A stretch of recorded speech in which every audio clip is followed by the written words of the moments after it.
माननीय योग्यतम सभापति साहेब,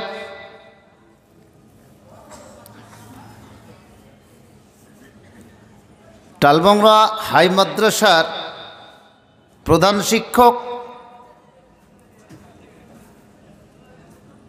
अत्र दुई प्रतिष्ठानेर अवसरप्राप्त शिक्षक मंडली, बर्तमाने যারা শিক্ষকতা করছেন তাদের প্রতি বিশেষভাবে শ্রদ্ধা, স্বনামধন্য ভালোবাসা, প্রেম, অভিনন্দন জ্ঞাপন করি। আজকের আয়োজিত প্রোগ্রামে অত্র দুই মাদ্রাসার মসজিদকে কেন্দ্র করে অত্র এলাকা থেকে আগত বিভিন্ন গ্রাম থেকে শিক্ষিত বুদ্ধিজীবী, ছোট বড় নির্বিশেষে দিনী কাফেলা এবং দিন দরদি ভাইরা আমার, পর্দানসীন মা বোনেরা, প্রশংসা মাত্রই সে আল্লাহ রব্বুল আলামিনের, যার সমীপে হৃদয় থেকে নিংড়িয়ে যে মহিয়ান এবং গরিয়ান, যার প্রশংসা শেষ করা যায় না, একবার অন্তর থেকে সকলে পড়ে নি আলহামদুলিল্লাহ। তারপরে তার শেষ নবী জনাবে হযরত মুহাম্মদ সাল্লাল্লাহু আলাইহি ওয়াসাল্লামের প্রতি হাজারো দুরুদ ও সালাম বর্ষিত হোক। আল্লাহুম্মা সাল্লি আলাই ও আল্লাহুম্মা বারিক আলাই। খুব সংক্ষিপ্ত পরিসরে খুব সংক্ষিপ্ত দু চারটি কথা আপনাদের কাছে রাখার ইচ্ছা করছি। চাই আপনাদের আন্তরিক প্রেম, ভালোবাসা এবং শোনার পর সেটাকে আমলে বাস্তবায়ন করা। একবার অন্তর থেকে পড়ি ইনশাআল্লাহ, সবাই পড়ি ইনশাআল্লাহ। আমার পূর্ববর্তী ভাই, আমাদেরই হরিশ্চন্দ্রপুরের ছেলে, সুসন্তান, বাটনার নিজামে মাদ্রাসার শিক্ষক, খুবই ভালো ছাত্র এবং বর্তমান খুবই ভালো শিক্ষক। আমার পূর্বে বক্তৃতা রাখছিলেন, বাড়ি কমেদপুর। আশা করি সেই ছেলের জন্য আপনারা দোয়া দিবেন। পরবর্তীতে হরিশ্চন্দ্রপুরের জন্য একটা জন্য অ্যাসেট হতে পারে, সকলে পড়ে আমিন। আজকে বক্তৃতার বিষয় কয়েকটি গুরুত্বপূর্ণ তথ্য, এবং সেই তথ্যগুলোকে কেন্দ্র করে কিছু একটা নতুন একটা পয়গাম আপনাদেরকে দিতে চাইছি, এবং সে পয়গাম থেকে শিক্ষা অর্জন। প্রিয় ভাইরা আমার, আমি আপনাদের এলাকারই ছেলে, মাঝে মধ্যে আপনাদের কাছে এসেছি। কেউ ভাই, কেউ দাদু, কেউ নানা, কেউ মামা। অনেকে বেঁচে আছেন, অনেকে হয়তো অসুখে শয্যাশয়ী হয়ে আছেন, অনেকে হয়তো বাড়ির আনাচে কানাচে ঘুরছেন, অনেকে হয়তো জগৎ থেকে, দুনিয়া থেকে বিদায়ও নিয়েছেন। তাদের জন্য পড়ি আল্লাহ গো তাদের রুহের মাগফিরাত করো, সকলে পড়ি আমিন। আজকে আছি, কালকে নেই। আজকে এখানে থাকে, যখন বাড়ির পথে রওনা হব, আস্তে আস্তে দুটো মৃত্যুর খবর। এই শামসি থেকে আস্তে আস্তে আমিও যেতে যেতে হয়তো আমারও মৃত্যুর খবর। প্রিয় ভাইরা আমার, বুড়ো মানুষ বলে বাজারে কেউ নেই, সবাই আমরা যুবক যুবতী, কিন্তু মৃত্যু যে আমাদের পিছনে হাতছানি দিচ্ছে যে কোনো মুহূর্তে। সে কোনো বয়স দেখে না, সে কোনো টাইম টেবিল দেখে না। আপনি কি অবস্থায় আছেন সেটাও সে মৃত্যু দেখে না। যেমনই তার সময় পৌঁছে যাবে, লা ইস্তাখিরুনা সাআতান ওয়ালা ইস্তাকদিমুন, একটা মুহূর্তে না আগে না পিছে আমরা সেখান থেকে কি চলে যাই। আমার শ্রদ্ধেয় শিক্ষক আমার বাবার এক যুগের কলিগ সহকর্মী, আমাদের প্রায় 40 বছরের টালমংরর কি ইমাম বুখারীর শিক্ষক, ইনার আমার হেডমাস্টার মশাইয়ের কলিগ, তিনি কদিন হলে জগৎ থেকে মৌলানা আসগর আলী কাসেমি সাহেব চলে গেলেন। টালমংরাটা কুড়িগন্ডা আলেমের মধ্যে আজ মনে হচ্ছে কি যে একটা নির্জন মরুভূমি প্রান্তর। ভাবিনি যে উনি আমাদেরকে ছেড়ে চলে যাবেন, কিন্তু মানুষ যখন চলে যায় তখনই তার গুরুত্ব বুঝে। প্রিয় ভাইরা আমার, পবিত্র কালাম পাক আমাদের কাছে আছে। বক্তৃতার ভূমিকায় বলছি কয়েকটি কথা। আজকে আমরা জালসা শুনছি কিন্তু কোরআন পড়ি না, খুব দুঃখজনক কথা। মসজিদের জালসা, এবছরের যতগুলো আমি জালসা করেছি, এই পাকড় থেকে নিয়ে আর মুর্শিদাবাদ, নদিয়া, বীরভূম থেকে নিয়ে আমি প্রত্যেকটা জায়গায় কিন্তু কাস্টে কাস্টে যেইভাবে হোক প্রত্যেককে আমি বাঁশ দিয়ে কথা বলেছি যে আজকে আমরা কোন পর্যায়ে। একটা মুসলিম ঘরের ছেলে, একটা কোরআন পড়তে জানি না, একটা কোরআনের আয়াতও বুঝি না, আবার জালসা যখন করি তখন বেশ তার পিছনে সবাই ছুটে চলি। তো জালসা করেই যদি আমি পরিত্রাণ পেয়ে যাই তাহলে প্রয়োজন নেই কোনো মসজিদ করার, কোনো মাদ্রাসা করার, কিছুই করার। কোরআনে মাজিদে 25টা নবীর জিকির আছে। কটা নবীর? কটা? মুলবি সাহেবরা খুতবাতে দাঁড়িয়ে বলে থাকে 1,24,000 পয়গাম্বর। হাদিসটা কতখানি কি আছে? অগণিন কি নবী পৃথিবীতে এসেছেন। এটাও মনে করেন যে মিলানগড়েও কোনো নবী এক যুগে এসেছে, এটা মেনে নিতে হবে। কারণ আদম যদি শ্রীলঙ্কার মাটিতে এসে থাকে, তো ইব্রাহিম নবী হেব্রনে এসেছিলেন, একটা জায়গা, একটা শহর। মুসা এসেছিলেন মিশরে। হযরতে লূত আলাইহিস সালাতু সালাম এসেছিলেন সেই সদ্দুম এলাকা, একটা বিরাট শহর। হযরতে শুআয়ব এসেছিলেন কি মাদায়েনের মাটিতে। হযরতে ঈসা এসেছিলেন বেথলেমে, এবং হযরতে সুলাইমান এসেছিলেন জেরুজালেমে। এইভাবে করে করে প্রত্যেকটা নবী এক একটা এলাকা থেকে পৃথিবীতে এসেছে। তবে সমসাময়িক একই সময় 2-4 জন নবী কিন্তু থেকেছেন। যেমন সমসাময়িক নবী হযরতে লূত এবং ইব্রাহিম একই সময়ে ছিলেন। হযরতে সুলাইমান এবং ইউসুফ একই সময়ে ছিলেন। হযরতে শুআয়ব এবং মুসা একই সময়ে ছিলেন, কিন্তু এলাকা ভাগ ছিল। কিন্তু আমাদের জনাবে মোহাম্মদ পড়ুন সাল্লাল্লাহু আলাইহি সাল্লাম, তিনি এসেছিলেন একাই। তার আগে পিছে তার সঙ্গে কোনো নবী ছিল না। তাকে এই পুস্তকখানা দিয়ে পাঠানো হয়েছিল এর প্রচার করার জন্য। এই পুস্তকের প্রচারের জন্য আজকে মিলনগড় সাজ্জাদিয়া হাই মাদ্রাসা এবং সিনিয়র মাদ্রাসা, যিনি যেই যুগে হাজী সাজ্জাদ আলী সাহেব, নাকি জানি না ইতিহাস, যদি জানার তৌফিক আল্লাহ দেই তাহলে জানব, তিনি ইট দিয়ে গেছিলেন এলাকার কমের ভালোবাসার জন্য, তাদেরকে শিক্ষা অর্জন করার জন্য, তাই না? তিনি যে নিয়তে দিয়ে গেছেন তার নেকি তিনি কিয়ামত পর্যন্ত কি পেতে থাকবেন, বলুন আমিন। প্রিয় ভাইরা আমার, শুধু আমাদেরকে কি করতে হবে?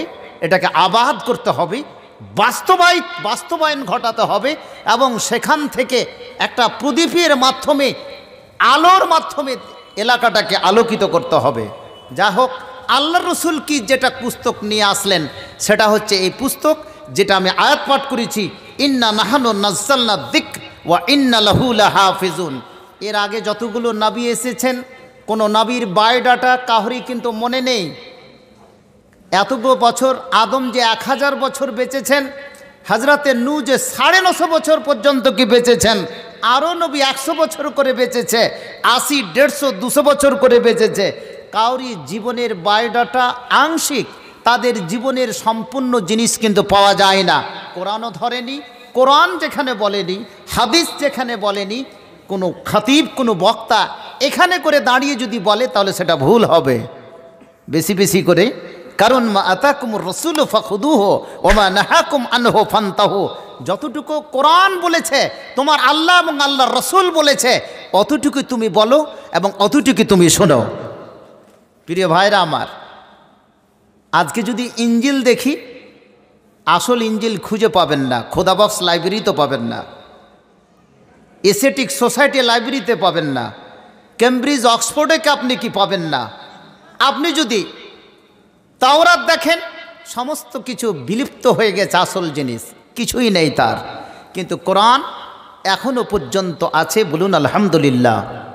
এটা যেদিন বিলুপ্ত হয়ে যাবে, ভালো করে শুনবেন, যেদিন সূরের ফাতিহা থেকে নিয়ে সূরে নাস পর্যন্ত 114টা সূরার সম্পূর্ণ অলরেডি আপনি মিটে যাবে, তখন বলছে হাদিসে কি ফান্তাজরি সা, তুমি কিয়ামতের অপেক্ষা করো। আজকে যদি মুসলমান ঘরের বাচ্চারা মক্তবকে উঠিয়ে দিয়ে, মাদ্রাসার শিক্ষাকে উঠিয়ে দিয়ে কোরআনের শিক্ষা থেকে যদি দূরীভূত থাকে, বিড়ি হুক্কো মদে যদি এখানে করে কি মদ কাটায়, আমার ছেলে আজকে একটা কোরআন পড়তে জানে না, আমিও নিজে জানে না, তাহলে সে ও দাবি করে কি করে যে কোরআনের শিক্ষা আমি পৃথিবীতে বাস্তবায়ন করব। প্রতিটি মানুষের কাছে কিন্তু হিসাব নিয়ে নেবে। প্রিয় ভাইরা আমার, কথাগুলো খুব ব্যথা বেদনে নিয়ে বলছি। আমরা কোন পথে, পৃথিবী কোন পথে চলছে আর আমরা কি কোন পথে চলছি।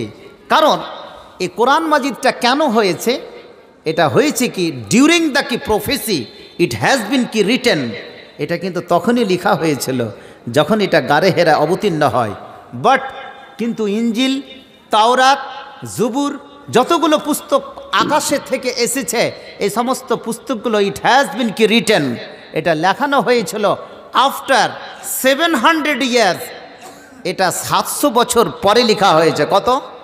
তাহলে 700 বছর পরে যদি লেখা হয়, সেটা আবার ইংলিশে ট্রান্সলেট করে, তাহলে ইংরেজি ট্রান্সলেট করতে গিয়ে আসল তথ্যটা কি তারা কিন্তু ভুলে গেছে। প্রিয় ভাইরা আমার, আজকে একটা কথা মনে পড়ল, আমি বলেছি কিছু বিশেষ তথ্যমূলক তাত্ত্বিক আলোচনা করতে। এই কোরআনে মাজিদের প্রথম অনুবাদ বাংলাতে কে করেছিল? কে? গিরিশচন্দ্র সেন।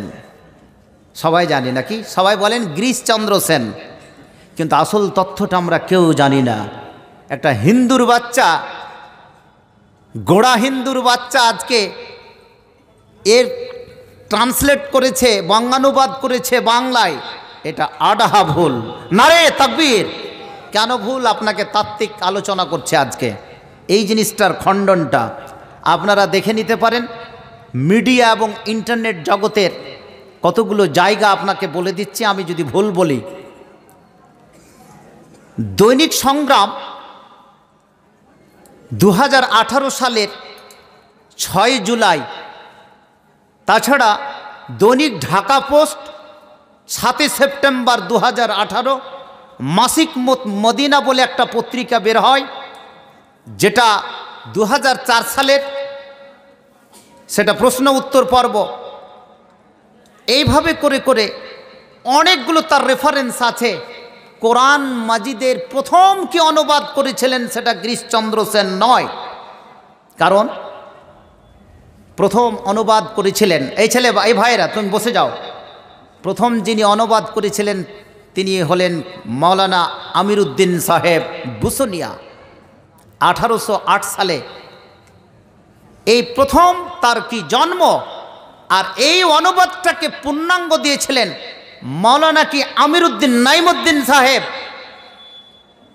যিনি 1836 সালে তিনি পূর্ণাঙ্গ কি অনুবাদ করেছিলেন। নারে তাকবীর! তাহলে গিরিশচন্দ্রের নামটা কি করে হয়? ওদিকে 1808, ভালো করে আমার সঙ্গে হিসাব করে চলবেন। আর 1808 সালে প্রথম এর অনুবাদ শুরু করলো আরবি থেকে বাংলা, সেটা হচ্ছে মাওলানা আমিরউদ্দিন সাহেব। আর মাওলানা কি নাইমুদ্দিন সাহেব সেটাকে পূর্ণাঙ্গতা দান করলেন 1836 সালে। গিরিশচন্দ্রের জন্ম হচ্ছে 1835, মৃত্যু হচ্ছে 1910। হিসাবটা কষে নিন। তাহলে গিরিশচন্দ্র কি করেছিল? এই কোরআন মাজিদের গিরিশচন্দ্র করেছিল কি প্রথম থেকে? এ ছিল হিন্দু, গোড়া হিন্দু ঘরের, আরএসএস ঘরের কি ছেলে। কিন্তু সেই যুগে ইছাম জানতো, সবচাইতে ভালো জানতো কি ফার্সির পণ্ডিত ছিল। এ হিন্দু ধর্ম ত্যাগ করে ব্রহ্ম ধর্ম, একটা নতুন ধর্ম গ্রহণ করেছিলেন। আর গ্রহণ করার পরে ব্রহ্ম ধর্মকে প্রচার করেছিলেন কোরআনের সাথে সম্পৃক্ত হয়ে। ব্রহ্ম ধর্মকে প্রচার করার জন্য করলো কি, কিছু ফার্সিতে বই লিখলো। আর মাওলানা আমিরউদ্দিন আর মাওলানা নাইমুদ্দিনের লিখিত ট্রান্সলেট, বাংলায় ট্রান্সলেট করা কোরআনকে তিনি প্রকাশ করলেন। He was not translator but publisher. তিনি একজন কি প্রকাশক ছিলেন। ওটাকে প্রকাশ করলেন, প্রকাশ করে কি বিক্রি করতে শুরু করলো। প্রচুর লোক বাংলার, অখণ্ড বাংলা বলতে বাংলাদেশ এবং পশ্চিম বাংলা এবং আসাম, ত্রিপুরা, সমস্ত লোকেরা, মায়ানমার, সমস্ত লোকেরা প্রচুর কি কিনতে শুরু করলো। নামটা পড়ে গেল দুজনের চাপা, নামটা উঠে গেল কি গিরিশচন্দ্রের। মানুষ বুঝে না ভাইরা আমার, এই টাকা বিক্রি করে যে টাকা তিনি পেয়েছিলেন, সেই টাকা সম্পূর্ণ তিনি কি ব্রহ্ম সমাজের ভিতরে তিনি সেটাকে প্রয়োগ করেছিলেন, সহযোগিতা করেছিল। এই ভারতবর্ষের কি যারা হিন্দু, সহযোগিতা করেছিল ব্রিটিশ বাহিনী যে তুমি এটা কাজ করো। নামটা তার পড়ে থেকে গেছে। তাহলে আসল ট্রান্সলেটর হলেন মাওলানা কি নাইমুদ্দিন সাহেব, পূর্ণাঙ্গ ট্রান্সলেটর।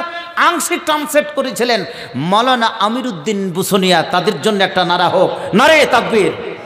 তাহলে কোরআন মাজিদের ট্রান্সলেটর কোনো হিন্দুর বাচ্চা, কোনো আরএসএসের বাচ্চা করেন, এটা প্রকাশ আজকে পেয়ে গেল, এটা পরিষ্কার কথা। আর বলবেন না গিরিশচন্দ্র সেন। তাহলে কোরআন বলেছে ইন্না নাহানু নাযালনা যিকরা ওয়া ইন্না লাহু লাহাফিজুন। ওরে আমার যুবক যুবতী, জেনে রাখুন, কোরআনকে যদি সত্যিকারই পড়তাম, কোরআনের যদি একটা অক্ষর পড়তাম, মান কারা হারফান মিন কিতাবিল্লাহ ফালাহু বিহি হাসানা ওয়াল হাসানাতু বিআশরি আমসালিহা। ওরে যুবক যুবতী, জেনে রাখুন, কোরআনকে পড়তে শিখলাম না, কোরআনের একটা অক্ষর পড়তে শিখলাম না, কোরআনের অনুবাদ কে করেছে তাকেও জানলাম না। গিরিশচন্দ্র বলে চালিয়ে দিলাম, 50 বছর চলে গেল, 60 বছর চলে গেল, এমনকি কবর পর্যন্ত পৌঁছে গেলাম। কোরআনের কে ট্রান্সলেট করেছে, কে পাবলিশ করেছে এটাও জানলাম না, কোরআন সম্পর্কে একটা ব্যাখ্যাও শুনলাম না। ওরে তুমি যদি কোরআনের ছাত্র হয়ে থাকো, কোরআনের যদি প্রকাশ্য তুমি ছাত্রী হয়ে থাকো, তাহলে তুমি একটা অক্ষর পড়ে দেখো, দুটো শব্দ তুমি পড়ে দেখো, তোমার জীবনের কায়া পাল্টে যাবে, তোমার জীবনকে নতুনভাবে তৈরি হবে। ওরে যুবক যুবতী, জেনে রাখুন, কোরআনের শব্দগুলো যখন পড়বে, কোরআনের অক্ষরে যখন তুমি পড়ে যাবে, তুমি যখন পড়ছো আলিফ লাম মিম, আবার পড়ছো কাফ হা ইয়া আইন সাদ, আবার পড়ছো ইয়াসিন ওয়াল কোরআনিল হাকিম।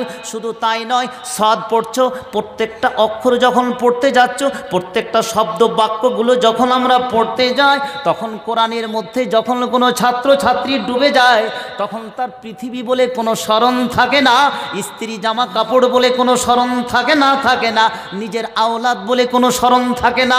ওরে যুবক যুবতী, তুমি কোন পথে চলে গেছো?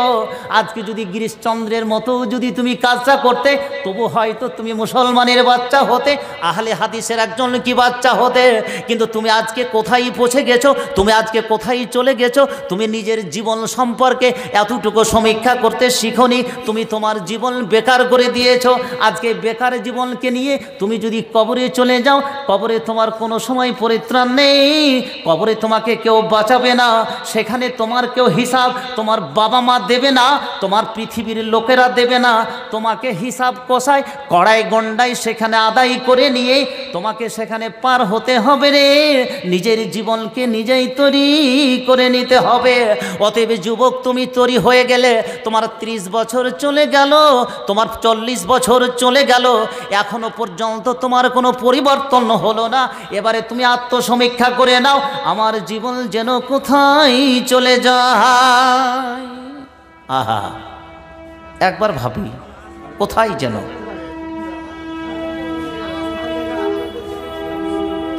এই কোরআন প্রত্যেকটা মানুষের ব্রেনে দেয়নি, হার্টে দিয়েছে।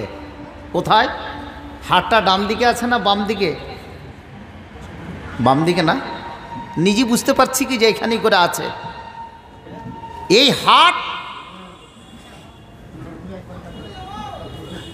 আজকে কোরআনে মাজিদ ব্রেনে নেই কোনো মানুষের।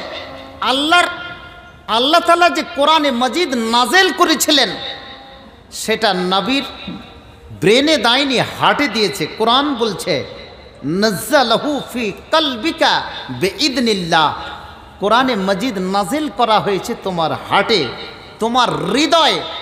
মানুষের বর্তমান মেডিকেল সায়েন্স বলছে প্রত্যেকটা মানুষের মাথাতে 2300 কোটি সেল আছে। তার মানে যদি 2300 কোটি সেল থাকে মগজটাই, তাহলে একটা রিক্সা চালকের আছে, একটা ভ্যান চালকের আছে, একটা গ্যারেজে কাজ করে তারও আছে। যতগুলো লোক যুবক যুবতী জালসা শুনছে প্রত্যেকের মাথাতে 2300 কোটি সেল আছে। বলুন আলহামদুলিল্লাহ, বলুন। কালকে ব্রেনটাকে খুলে দেখবেন, কোনো গ্যারেজে নিয়ে যাবেন কোনো ডক্টরের কাছে, যে তার কাছে সত্যি 2300 কোটি সেল আছে কিনা। ওবায়দুল্লাহ ফালাই বলছে এক। আর এখানে করে রয়েছে যে হার্টটা আমাদেরকে দিয়েছে মেডিকেল সায়েন্স বলছে এখানে প্রায় 40,000 সেল দিয়ে গঠিত এই যে হার্টটা। কিন্তু কোরআন নাজেল হয়েছে ব্রেনে নয়। বলে অনেকে এই ছেলেটা খুব ব্রিলিয়ান্ট, কিন্তু ব্রেনে কি সমস্ত কথাগুলো থাকে? একটা মানুষের ব্রেনে যদি কথাগুলো থাকে তাহলে she or he would be mad, সে পাগল হবে, অল্প দিনের মধ্যে পাগল হয়ে যাবে। সমস্ত কিছু থাকে কোথায়? হার্টে। সাপোজ দ্যাট আপনাকে একটা যুক্তি দিয়ে বুঝাই, এটা কি করে বুঝলো? আগে বুঝতে পারেনি। বর্তমান যুগে যখন থেকে হার্ট সার্জারি শুরু হলো, হার্ট অপারেশন শুরু হলো, হার্টকে যখন কাটাকাটি শুরু হলো, তখন বর্তমান মেডিকেল সায়েন্সেরা এটা প্রমাণ করেছে যে সমস্ত জিনিস জমা হয় কোথায়? হার্টে, অন্ত্রকরণে, সেটা কিন্তু ব্রেনে নয়। কথাগুলো ভালো করে বোঝার চেষ্টা করবেন। কোরআন বলে দিচ্ছে নাজ্জালাহু ফি কলবিকা বিইذনিল্লাহ। আল্লাহ রাসূলকে বলছেন সমস্ত কিছু, যা কিছু হটিভার, যত কিছু কি নাজেল হয়েছে, যত কিছু অবতীর্ণ হয়েছে, সেটা তোমার ব্রেনে দেওয়া হয়নি, সেটা তোমার কোথায় দেওয়া হয়েছে? হৃদয়ে, অন্তরে। আরও আপনাকে নিয়ে চলে যাচ্ছি, সূরা হজে আয়াতটা বলছে আফালাম ইয়াসিরু ফিল আরদি ফাতাকুনা লাহু ফাতাকুনা কুলুবুই ইয়াফকাহুনা বিহা। তোমরা কি পৃথিবীতে ঘুরে ঘুরে দেখোনি? ঘুরে ঘুরে দেখো না। যত তুমি পৃথিবীতে সফর করবে তত তুমি শিখবে। তোমার কুলুবন শব্দ ব্যবহার হয়েছে, ওখানে করে কোনো মগজ আর জেহেনের শব্দ ব্যবহার হয়নি। এটা কোরআনের শব্দ, যে শব্দটা বলছে যে তোমার হৃদয় সেটাকে শিখবে। আজকে তুমি তাজমহল দেখতে গেছো, আজকে তুমি দার্জিলিং দেখতে গেছো, আজকে তুমি কলকাতার ভিক্টোরিয়া মেমোরিয়াল হল দেখতে গেছো, সেখান থেকে শহীদ মিনার দেখতে গেছো, সমস্ত কিছু তোমার শিখছে সে হৃদয়। হৃদয় সেটা ট্রেজার করে রাখছে। প্রিয় ভাইরা আমার, আজকে এই হার্ট সার্জারিতে ধরা পড়েছে কি, কিছুদিন আগে ব্রিটেন, আমেরিকা আর ফ্রান্সের মতো যে উন্নত মানের কি রাষ্ট্রগুলোতে যখন এটা ওপেন হার্ট সার্জারি হলো, যখন অপারেশন হলো, একটা লোক চলতে চলতে পুকুরের ধারে চলতে চলতে হঠাৎ ডুবে গেল। ডুবে যাওয়ার পরে লোকটির কি মৃত্যু ঘটে। মৃত্যু ঘটার পর তার তখনও পর্যন্ত হার্টটা কিন্তু প্রায় ঠিক ছিল।